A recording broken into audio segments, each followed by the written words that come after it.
Hello, I'm Bernard Hickey from interest.co.nz and welcome to a special housing report brought to you in association with Bank of New Zealand. Today we look at figures from quotable value on house values in November. Now this is the first nationwide picture we've got of what happened in November to housing values. And quotable value, which is the government-owned valuer, says that prices are beginning to stabilise. You can see here from this longer-term chart that prices have been rising from 2002 onwards to about 2007. They really spiked up. Then through 2008 and very early in 2009, they fell back quite sharply. And then we saw through early 2009, after that big drop in interest rates, that prices bounced somewhat. However, they've started to fall through this year as the effects of the global financial crisis and expectations of higher interest rates have started to weigh on people's perceptions about the housing market. And we saw it start to drop off through early this year.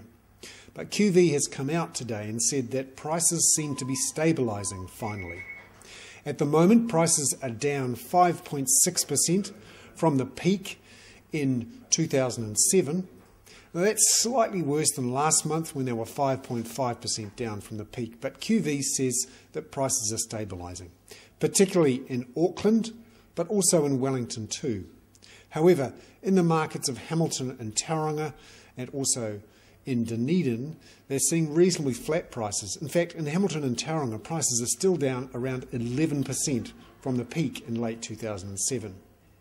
However, they're saying that activity, although still weak compared with previous years, is starting to pick up. Certainly the great weather for open homes over the last couple of months has helped get some activity going. There's more new listings coming onto the market, so some of the better properties, not some of the stale ones, are back on there. People are looking at buying those. Some of the banks have loosened some of their criteria. You're seeing some of the more higher loan-to-value ratio deals going through. Also, the tax cuts that kicked in on October 1 are putting a little bit more disposable income into people's hands, and home loan affordability has certainly improved in the last year or so. But will it last? And are our house prices about to rebound? My view is that home loan affordability, particularly in some of the big centres, is still very tough for many people, and that in some areas homes are still overvalued and have perhaps another 5, maybe 10% to fall. But those are my personal views. I'm Bernard Hickey. That was a special housing report brought to you in association with Bank of New Zealand.